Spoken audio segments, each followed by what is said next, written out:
Hey, what's up, guys? It's your boy Ink again. Listen, I got a video published yesterday by Spencer Pratt that needs amplifying. YouTube and every other social media platform, short of X and most conservative sites, have removed it and scrubbed it from existence. And so, to make sure my viewers know the truth, have the information to make up their own minds, and don't have biased social media censors deciding what information is too dangerous to be personally considered, using our own brain cells, our objective reasoning and critical thinking skills, and what state-approved propaganda isn't threatening for their consumption. I screen recorded it and I'm posting it here for you. I'm not sure how long it's going to last, but I'll give it a shot. I ran it through a cartoon filter, flipped it so that it's in its inverted mirror image. Might be just enough to trick the YouTube AI censors from being able to recognize this dangerous propaganda. And perspective.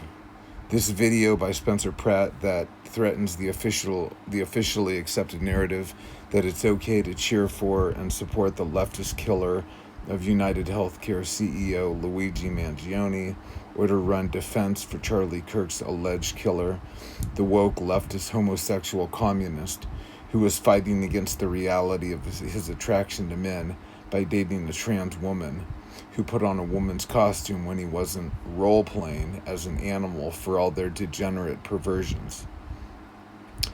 Even if it means blaming this video, blaming Israel, or blaming every other innocent person or group. All that shit is fine by YouTube, but don't you dare point it out. A few hours ago, I got a notification about a comment on a Candace video I made a few days ago. The dude said, "Are you sure this is how you want to start off your channel?" Clearly ignorant and clueless to who I am and what this channel is about, and why I make these videos to begin with. It isn't to become a rich YouTuber. I made this channel originally as a place to park and save short concert clips that I'd have for more memory on my memory cards, so I could photograph and video or record other shit. As my interests changed and I started buying, building, shooting, and collecting guns again after a spine injury, I did my lifetime love affair with skateboarding. I started using this channel to share my interests with whomever finds them entertaining, interesting, and maybe even informative. As sometimes I even share my own political opinions and thoughts that certain people might not agree with. Controversial subjects like politics, ideological beliefs, which now include how we as a culture and society deal with the most violent, repetitive criminals who attack and murder us when we get in their way while they pursue their selfish, self-serving interests. I've never monetized my channel because I'm not doing this to make money or to impress people. I'm not looking for validation or agreements. I refuse to censor myself when I express myself, and just like I refuse to allow people to tell me what I'm allowed to say and how I'm allowed to describe things, people, and places and things. I refuse to say the undocumented asylum seeker raped and then unalived this poor American woman, because I refuse to self-censor to make people happy. And so this dumbass who looked at my 1,600 subscribers and jumped to the assumption without noticing that I've been making videos for over 10 years and consistently for less than 2 years. I've made over 200 videos, and so if I'd have been trying to play within the rules to gain subscribers, I would have been doing things way differently, conforming to the rules in terms of service, like following trends and grifting, like all the other YouTube creators do who care about their number of subscribers and how much money they can make. Many of these so-called conservatives who create videos based on what's popular that week, whatever way the winds are blowing.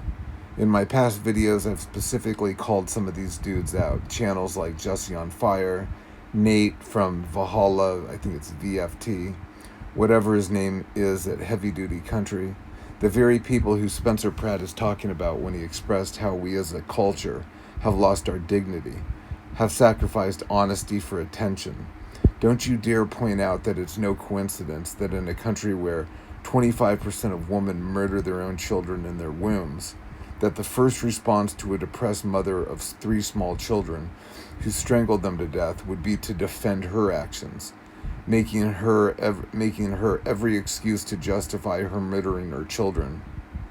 And when you call them demonic animals for doing so, they call you the monster for not having the right kind of empathy that defends murderous mothers suffering from postpartum, while sacrificing and abandoning any sense of personal responsibility or accountability.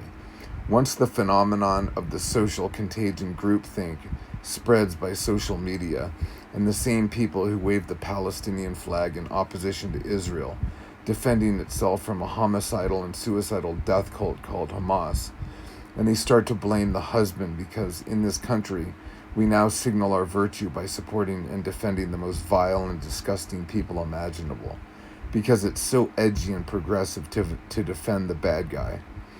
It's so original and forward-thinking to empathize with the career criminal who thrust a knife through a white Ukrainian girl's neck on a bus ride home after work, because white privilege and slavery make someone like Carmelo Anthony and the next George Floyd, both truly despicable human beings who were defended by violent mobs, while the people they hurt and killed get all the blame. Demanding that the psychotic killer receive the death penalty doesn't prove how progressively empathetic and compassionate they are, like supporting scumbag killers like Carmelo Anthony, Lindsay Clancy, Luigi Mangione, Brian Kohberger, Tyler Robinson, Hamas, the Iranian Ayatollah that intentionally lobs missiles directly at fellow Muslim civilians in Saudi Arabia and UAE.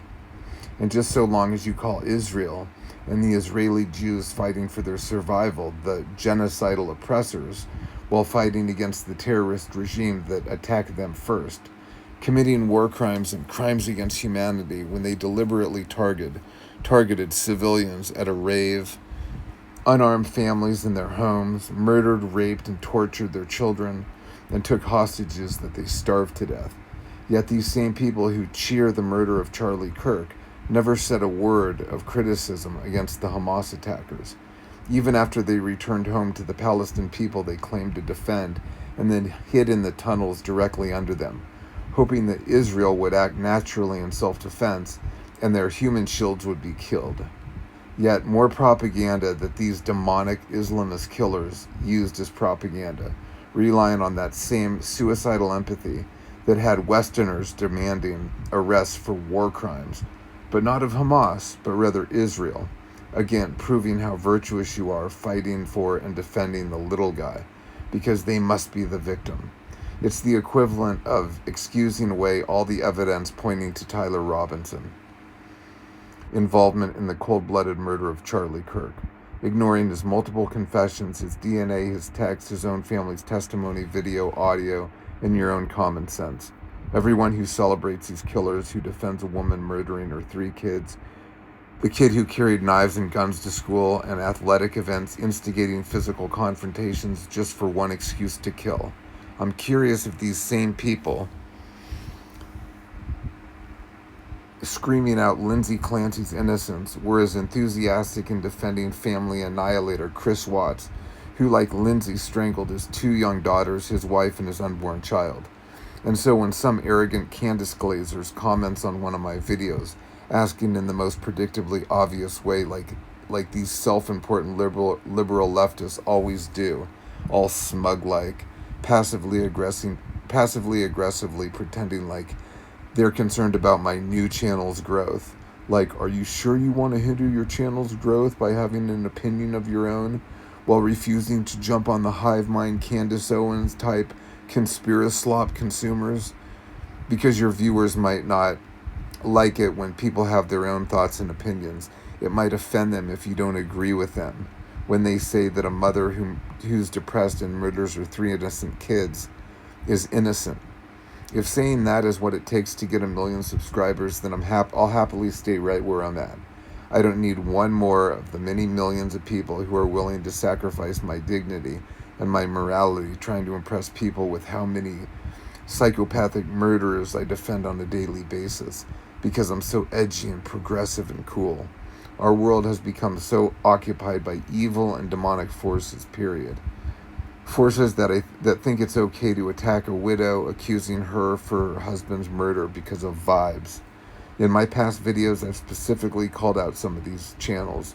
Dudes like Jesse on Fire, Nate, at Valhalla, Heavy Duty Country, the very people Spencer Pratt is talking about when he expressed how we are lost as a culture, willing to ignore the obvious woke homosexual communist killer who was dating a trans furry and didn't like how people in society weren't affirming his existence, whose own family said he was becoming increasingly political, veering hard left when the angry political activists always seemed to go, crashing out at the dinner table because his family members didn't agree with him politically, the alleged killer who in the preliminary hearing, the state prosecutors presented a mountain of evidence pointing to his guilt, evidence that in the past would have been enough for most of the sane and rational people to lean towards his guilt, at least until he's had his fair day in court.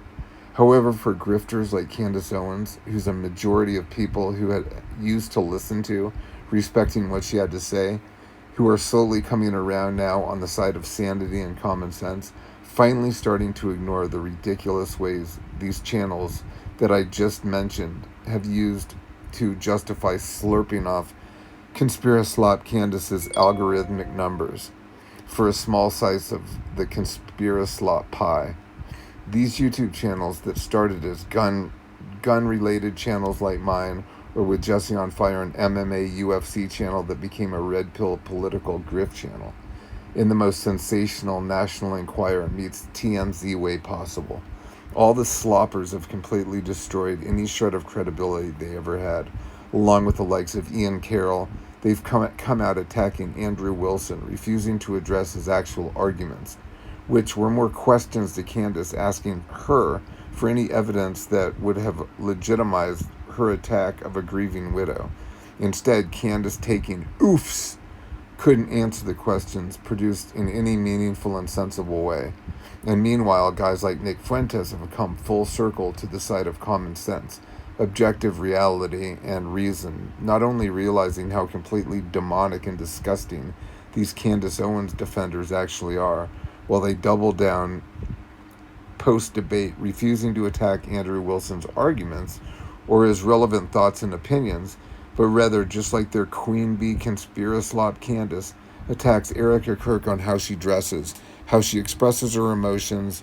These Candace Glazers attack Andrew Wilson's personal life, his manhood, obviously avoiding any focus on what actually is relevant, like his beliefs on the matter and what led to those beliefs. And finally, for all the morons defending Candace Owens, claiming that she destroyed Andrew Wilson, let me point this out. Something that you clearly missed, either intentionally or maybe even by mistake. Candace's primary defense of Lindsay Clancy and her triple murder, the strangulation of her 3 young children, was to blame Big Pharma. Yet when talking about her reason for being suspicious of Erica Kirk and why she had come to believe that Erica was complicit in her husband's assassination, she mentioned that Erica Kirk was acting strange. Her behaviors and emotions were not like someone who Conspiraslop Candace would interpret as a widow who was mourning her husband's assassination. Candace claimed that Erica was acting too calm and emotionless, which Candace assumed was her use of pharmaceuticals. Yet Erica said she didn't take any benzodiazepines because she wanted to be present, to feel every bit of the pain so that she could be useful to God during this difficult time. Candace's response back to that was to mock and sarcastically respond to Erica's explanation, saying that not taking drugs was ridiculous. So on one hand, when a woman takes pharmaceuticals and murders her kids, it's Big Pharma's fault, making Lindsay Clancy an innocent victim, free of any personal responsibility. Yet when a woman refuses to take pharmaceutical drugs because of her faith in Christ to get her through the traumatic event, then it's the widow's fault for not acting in a way that Conspiraslop Candace deems normal and acceptable. Go figure with Candace. She'll take totally conflicting sides of an argument if she thinks it's convenient to her argument. Honest people call that grifting. Internet was a mistake. We have officially broken bad. Recently, a married mother of 3 young children was grappling with postpartum psychosis. Not just depression, but psychosis. She was committed to a psych ward for a brief stay, but she lied her way out of it and made her way back home. When her husband left the house to go get food, she took her 3 young babies into the basement, lined them up, and one by one, wrapped an exercise band around their neck and strangled them to death. Now, strangulation is very difficult, even with a toddler. It takes a lot of force and a lot of time. It's a very intimate way to kill somebody, which is probably why she turned the kids face down as she did it. She didn't have to watch the life drain out of their panicked eyes as she choked them out. It takes about 3 to 5 minutes to choke a toddler to death, so the 3rd child had to stand there and watch their siblings die for about 10 minutes before it was their turn. After Mama had finished killing all of her kids, she promptly went upstairs, slashed her own wrist, jumped out the 2nd floor window to off herself. Well, the snow outside cushioned her fall, the cold slowed her vitals, so she merely fractured her spine, paralyzing her, but she ultimately survived. When her husband came home with dinner, he called out for the kids and his wife. Nobody answered. He went upstairs thinking maybe she was bathing the kids. When he got to the bedroom, he saw blood splattered everywhere and the window wide open. To his horror, he saw his wife on the ground outside paralyzed. He asked where the kids were, and his heart sank when she murmured, "In the basement." He was on the phone with 911 when he discovered his dead babies. So there's a recording of his screams as he turned over his dead children, seeing their blue faces and their eyeballs nearly bursting from the sockets. The man naturally moved far away in a desperate attempt to reset his life somehow, and his wife is on trial for murder. And women on TikTok are supporting her. Go ahead, look around if you dare. You will see hundreds of psychotic women supporting Lindsay Clancy, blaming the husband. All right, he did it. Patrick did it. Lindsay Clancy is obviously not guilty. He did it. He did it. Patrick's the one who did it. Not Lindsay. Patrick did it. Lindsay Clancy's birth chart. Just following all their birth charts and birthdays and zodiac signs. I've already gone over the forensic astrology charts that show that the perpetrator is a male. Women typically don't strangle. I'm telling you all right now, when the South Node goes into Cancer, He's a Gemini man. They poison or drown them. I can't wait for this man to be humbled and for karma to do its thing. Donald Trump. Because of course, in this dystopian social media era, everything is a conspiracy. Nothing is real. Bad things don't happen. Every real story is just fed slop. The real story is some convoluted, nefarious plot by the Jews. What? That's so crazy. Whatever the opposite of Occam's razor is, that's TikTok. We have lost our damn minds. I really think that COVID fried people's brains and that they've simply never recovered. We were gaslit to hell, of course. Dr. Tony Fauci funded the development of the virus. He lied about the lab leak. So it came from a wet market in the same place where there's this huge lab that does all the kind of development of exactly what this thing is. That's some coincidence. They lied about the threat to kids. They locked everyone down. I wear a mask to school. I wear a mask to school. It was like some horrendous globalized Stanford prison experiment. Our institutions completely eviscerated their own reputation and dignity. Gavin Newsom locked us down and then had a fancy dinner with friends at the French Laundry. The science told us that if you went paddleboarding alone in the middle of the ocean, you needed to be arrested for killing grandma. But of course, if you riot with 500,000 people, that's totally fine because viruses take a time out when it comes to social justice. Our institutions so thoroughly destroyed any semblance of credibility that they ever had, and frankly, they don't deserve that trust anymore. But we've devolved into a buffoonish, low-trust society where now people see conspiracy and malice in literally every corner of human life. Nothing is real, but everything is real. But beyond that is something darker. It's not just that we've allowed ourselves to believe the craziest things. It's not that we've just jettisoned our critical thought. We've lost our humanity. Look at the animals who people are now celebrating openly. Luigi Mangione shot a healthcare CEO in the back and communists celebrated him. Women openly gushed over him and still do. Even as he's pled guilty, they still simp for him. Now, I know women have always been crazy. All famous murderers get love letters in prison, so it's not exactly a new phenomenon. But we can have a discussion about daddy issues another time. That's not what this is. This is something more sinister. What explains the outpouring of love for the mom who strangled her kids? Why are people trying so hard to exonerate her? When some criminal migrant masturbates in front of children at a public beach, the dads rightfully beat the shit out of him. But a woman suffering with suicidal empathy intervenes to protect and comfort that child sex offender? When you see an invasion of Spain, you see a woke woman gleefully waving the invaders in. Is this what matriarchy looks like? Where this kind of suicidal empathy that exploits the noble virtue of unconditional maternal compassion and perverts it towards the criminal dregs of society, all because wokeness now supersedes all normal virtue? We've heard that expression, it's a face that only a mother can love. I know I always heard it. We all know that unconditional maternal love, that superpower that God imbued into our mothers to make sure they loved us, irrationally loved us, so they didn't toss us into the damn river as babies when we're crying all night long for months on end. Their maternal love must supersede all reason and normal emotion in order to make sure that they can even make it through. But now that irrational love isn't pointed at our own vulnerable children. It's been reallocated towards whatever group the algorithm has designated as the vulnerable class. Criminal migrants, drug addicts on the street, any and all of the worst cretins of the planet get full feminine favor and protection as long as they're not the ultimate Satan, the white male. The hijacking of the maternal instinct didn't start with social media. It goes way back to 1995 when she watched Dead Man Walking as a teenager. When that film planted the seed that vile criminals deserve her heartfelt tears. Don't execute this man. You can stop this from happening, sir. Then Dexter injected it with steroids. This is the prolonged conditioning that accelerated with the ascendance of the Byronic hero. We got so cute with finding redeeming qualities in irredeemable villains. Gone are the days of the true bad guy. Now, the cinematic vanguard is in love with finding the humanity in the bad guy, telling the sympathetic origin story. Our parents had superheroes. We have anti-heroes. You're goddamn right. Breaking Bad was so brilliant, but it made us cheer on a narcissistic, murderous, criminal drug kingpin who destroyed his family over money.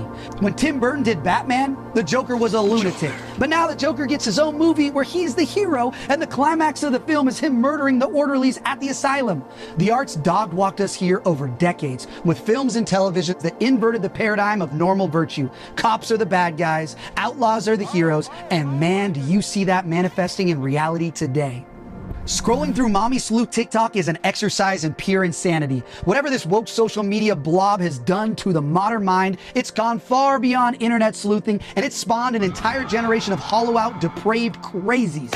What about all the goblins celebrating the communists who shot Charlie Kirk? You have insane influencers making a fortune off shamelessly exploiting his death, tying themselves in knots with the most convoluted Rube Goldberg bullshit explanations to try and deny something we all saw in 4K and wish we didn't. It was an exploding mic. And he had a rigged microphone. And they timed it precisely to the millisecond with the fake gunshot from the patsy. The shaped charge was actually supposed to hit him in the chest. There were Jews hiding under the grass. It was French special forces. Just the craziest, most unhinged shit imaginable. And people believe it. Anything but what actually happened. Anything but the most obvious, straightforward explanation. The woke communists you saw on camera who have prints on the rifle killed an anti-communist leader because communists are violent lunatics. That's it. We have a communist violence problem, but psychos on the internet have made an entire cottage industry around denying and exploiting it. We're not morons. But what's so much worse than these crazy conspiracies is how it drives people to abandon their basic human decency. It goes from just asking questions to demonizing a grieving widow, celebrating her husband's violent death. It's so much worse than just absolving the actual murderer and trying to sabotage the trial. These people have a bloodlust.